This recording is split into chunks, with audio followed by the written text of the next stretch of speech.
warm welcome to Keeping It Real by Housing.com, the podcast where we dive deep into the world of real estate, tracking trends, and exploring insights in conversations with experts. I'm your host, Gaurav Chaudhary. We bring you this episode from the bustling capital city of Karnataka, Bengaluru, which has been an industrial and business hotspot much before the IT sector set anchor here and rewrote the city's destiny. Bengaluru has been a melting pot of trades and cultures. On this episode, I'm joined by Reddy, Chairman, RRL Builders, who knows this city and the development of the real estate sector in this city and the region like the back of his palm. His insights is shaped by his information about local realities and how the trends are progressing and likely to shape up in the future. He has a ringside view of local realities in Bengaluru, making him an ideal choice for a discussion on the developing real estate sector in Bengaluru, the emerging hotspots, and of course, the future prospects of the realty sector in India's Silicon Valley. Welcome to the show, Mr. Reddy. Delighted to have you. Yeah, thank you. Mr. Reddy, let's start off with a very fundamental question about the value proposition of RRL Builders. And everything that you do is shaped and informed by local realities. How does it make you different from your competition, and how have your insights actually made home buying a reality for your customers?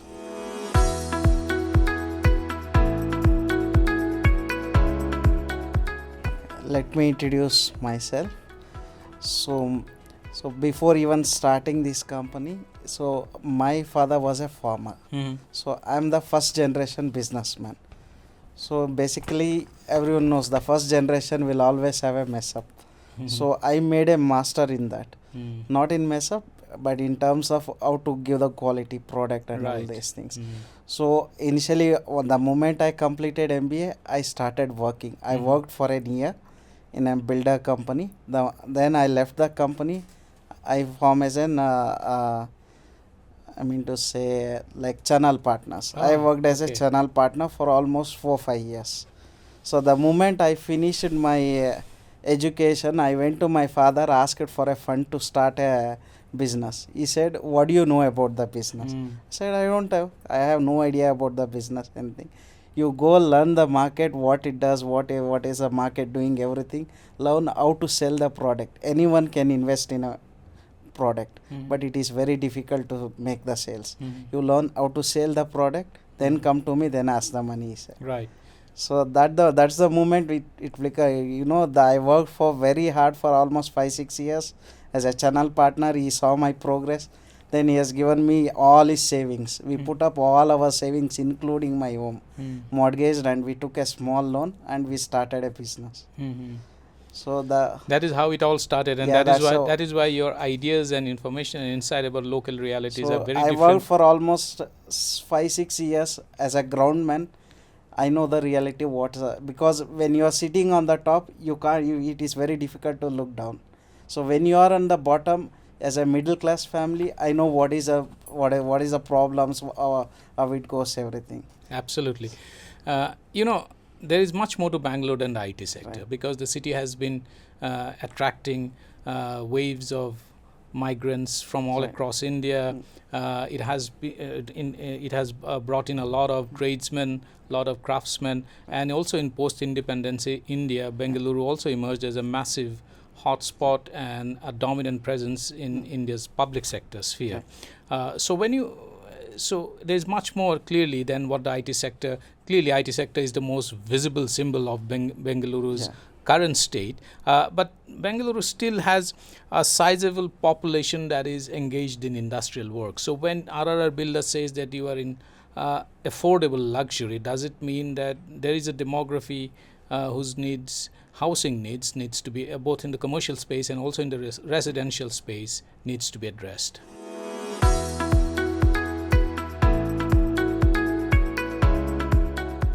Yeah, see, the moment you said IT sector covers only one third of the Bangalore population. Right. The rest two third of the population is public sector workers, commercial retailers, and some of them are doctors, professional workers. So these are the people who are all our customers, including NRIs also. So when we design our product, we keep in mind that it caters to everyone.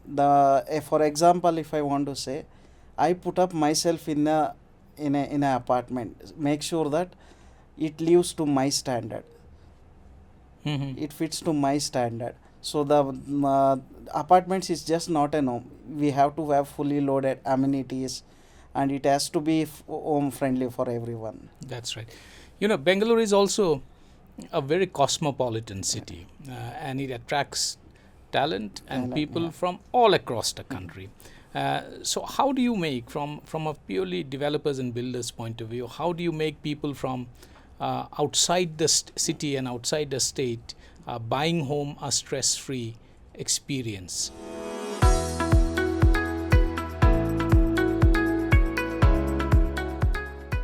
See, the moment outsider is, he has only one question in mind.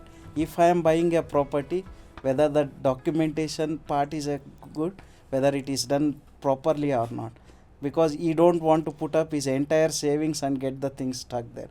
So RERA has come up. That's a very good part of it. And moreover, we make sure that all our projects are SBI approved. Okay. So the moment SBI approved, the customer has an 100% confident on the property whichever he is. It's not about my property, whether whichever he is buying, if it has a tagline of SBI, because SBI is a bank which does almost 3 to 4 times verify the document before even lending the loan also. That's right. So you bring in a lot of trust for them. We bring a trust. Along with that, we do a Vastu complaint, 100% Vastu. So I make myself available with the architect team personally to make sure that whatever design is executed is 100% Vastu. Right. Absolutely right. Let me ask you something about your sweet spot. And you have made affordable luxury the kind of USP for RRL Builders. Now, help me understand this. How do you define affordable luxury? Because what is it that, in the name of affordable luxury, how do you first make luxury to be affordable? And two, what is it that customers will not let go so far, would rather want it so far as luxury is concerned, and would be willing to let go if there are certain constraints on prices? What is it that they want, and what is it that they probably are willing to let go?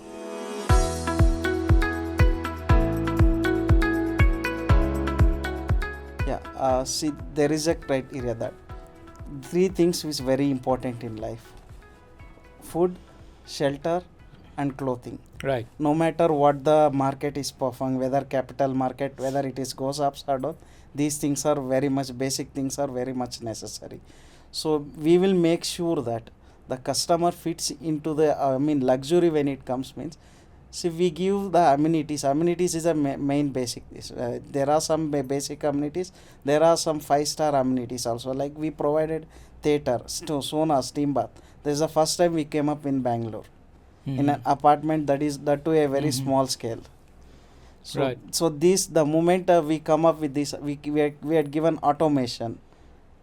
Right. And we the moment all these things comes under the budget, so customer will compare the price. Nowadays customers compare pricing along with what the builder is providing. I'll make sure that the property whatever I am selling is livable up to my condition. Right. If I am going and staying also, I should be comfortable.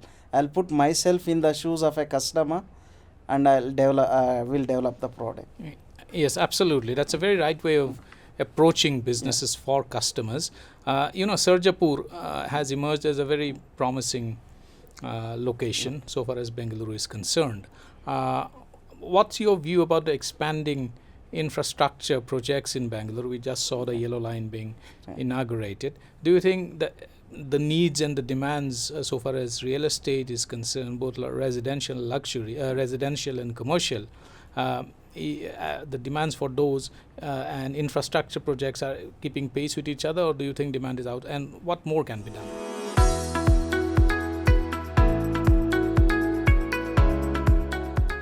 Absolutely, it will go up. The moment you say the demands will go up, no.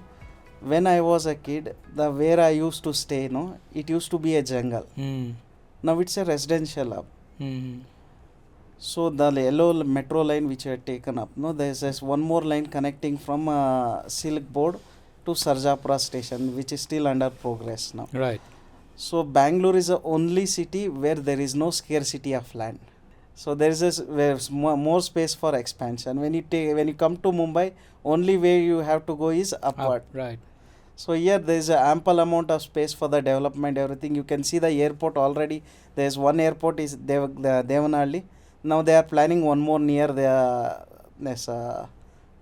Doddabalapura, that side area. I mean Tumkuru locality. So always there is an expansion and there is an opportunity also. Absolutely. And finally, Mr. Reddy, you have successfully delivered 3 projects. What has been the key learnings and what is it that it makes you feel very excited about your portfolio in the future?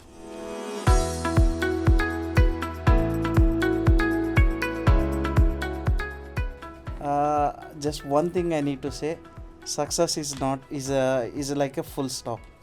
So the moment you think I am successful, if you sit on a couch and relax, the time will pass and you will lack. So whatever success you gain, it is just for yesterday work, not for today or tomorrow what you are going to do. Absolutely. So you have to think ahead of it. So it's a continuous process. Absolutely. Thank you so much, Mr. Reddy, for taking the time out and dropping by to have this conversation with us and sharing your deep insights and perspectives. Yeah. Thank you. So that's it from us for this episode of Keeping It Real by Housing.com, where we keep it real always. Whether you are a pro or a beginner, this is the destination to be if you want to know anything about what's happening in the Indian real estate. You can catch the episode on Housing.com, on the Housing.com app, on the YouTube channel of Housing.com, on earshot.in, on Spotify.com, on Geo7, and a host of other podcast streaming platforms and directories. Take care and stay safe.